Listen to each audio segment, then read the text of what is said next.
What's up, everybody? Good evening. It is still Victory Monday. We are still having a good time today, I think. We didn't single-handedly make this season a success, but yesterday did allow us to believe that this season could become a success down the line. Whereas before the game, I don't think we had a lot of optimism.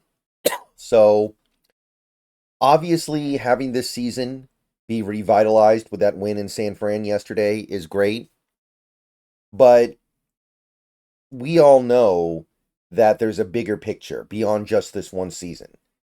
And I don't want to obsess about the future when we still have a present, but I know how much this future matters in a year like this, where you've got a head coach who this is his first time out there. This is his first time as a head coach at any level, and it is the most responsibility he's ever had, and that we've been talking a lot about trying to figure out if he's the right guy. And what I've said before is that unless he wins the Super Bowl, he's not going to be able to prove that he is the right guy. Not this year, because it's just too early. And unless he goes like 1 in 16 or 2 in 15, he's not going to be able to prove that he's the wrong guy either.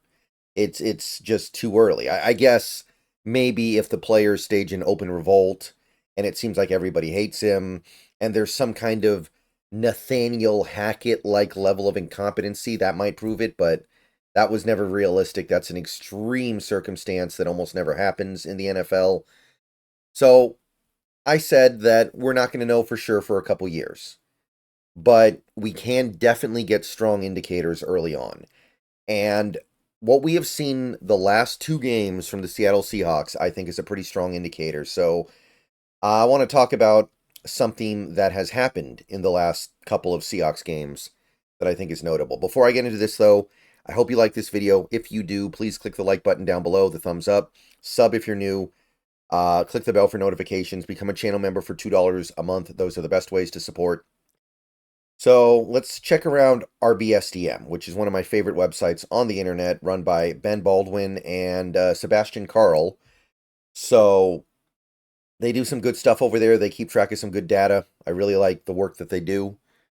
I needed to take screenshots of this one, by the way, to be clear, because if you use RBSDM, you know that if you hang around on a page for more than like 10 minutes, you get timed out. So I had to do some things, take screenshots, and then I'm just going to show you the screenshots. But all this stuff comes from RBSDM, of course. It even says so on the charts. So,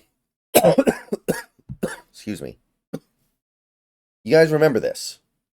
This was the EPA chart for the defense over the first 8 games of the year, weeks 1 through 8. So this would be from the first game all the way up to the Bills game on early downs. First down, second down, right? You guys remember this? We've talked about this before. Through 8 games, which is about half the season, little less than half the season, the Seahawks had the second worst defense in the league on first and second down. The only defense that was worse was the Cowboys. But the Seahawks were a little bit behind them, and they were in about the same area as the Rams, Patriots, Panthers, right? And this was the genesis of almost every problem that the team was having defensively. They were so bad on first and second down, they didn't get other teams into third down enough, which meant that their really good third down, and I guess you could throw in fourth down defense, was basically being wasted because they didn't get into those situations often enough. And when they did, it was always like 3rd and 1 or 3rd and 2, which also meant that they could never try to unleash an unexpected simulated pressure or stacked box on the opposing offense. Because you can't do that stuff on early downs, and you can't do it on 3rd and inches. You have to do it in an obvious passing situation where you can move people around, you can mess around, you can have linemen drop into coverage, you can have this guy blitz and that guy blitz, and you can have this guy drop back, and you can do all this funky stuff, but predicated on all that is getting the opposing team into an obvious passing situation. And when you're this bad on first and second down, it never happens.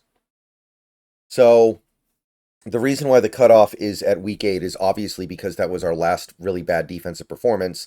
It was also the game after which the Seahawks made adjustments on the defense, and they also got to integrate Ernest Jones IV into their defense more than just an initial cursory, just like, hey, you're here, now go out there and play football, right? So 2 things happened. The defense was adjusted by the coaching staff. This has been talked about quite a bit. And Ernest Jones IV got to really settle in. So the last 2 games the Seahawks have played, weeks 9 through 11, because we had the bye week, on early downs, first down, second down, and I know this is kind of a small sample size, but as a defense in the NFL, you're facing first and second down constantly. So it's not that bad. But regardless, even if you think this is a somewhat small sample size, and we do need to play a few more games before we're sure of anything, but we know about the adjustments. We know about some of the personnel changes. And look where the Seahawks defense is. They're still not good, but they have worked themselves into about the average range of things. I think numerically they're about 18th in this category, and you can see that they are doing much better than the average against the run on early downs, which is a staggering departure. The teams that are doing better against the run on early downs over the past 3 weeks are Vikings, Dolphins, Eagles, Rams, Titans, Chiefs, and I think that's it. So they are excellent against the run all of a sudden, and all it took were those adjustments and getting a couple new linebackers in here. Now, the drop back defense, the pass defense on first and second down has remained not stellar, although not terrible either. There are 8 teams worse than the Seahawks in drop back EPA per play allowed. So they're below average, but they're not that bad either. So even that slight reversion to the mean has allowed this team to actually function as a defense, where they're able to actually play well enough to win games. And that development is big because, yes, we did switch things up at the linebacker spot. I guess we kind of switched things up at safety, but Kobe's been out there as a starter for a while now, so it's not like that's a new thing. So, despite that, and by the way, no Nwosu, you found another way to do it. Now, this has come at a little bit of a price because in the first 8 weeks of the season, the Seahawks were a top 3 defense on late downs, third down, fourth down. They were one of the best defenses in the league on late downs. But the last 3 weeks, they've been a little above average. I think they're about 14th. You can see that they're slightly better than average against the run and basically average against the pass. So that has slipped. But, and I never thought I'd say this, it's actually worth it. Because this was so bad, it didn't even matter how good this was. Because if you're in second and short, third and short, fourth and short over and over and over again, you don't ever get, this never gets tested. So this is still a better scenario than we were in over the first 8 weeks, where we could never even get into those must-pass situations. So even though I'm hoping that this does get better, and we do end up having a really good late-down defense by the end of the year, we are still in a better position now than we were before. And again, it's just 2 weeks. One thing I would say, this sample size is even smaller. The late down over the last 2 games stat, because we haven't been forcing third down and fourth down that often.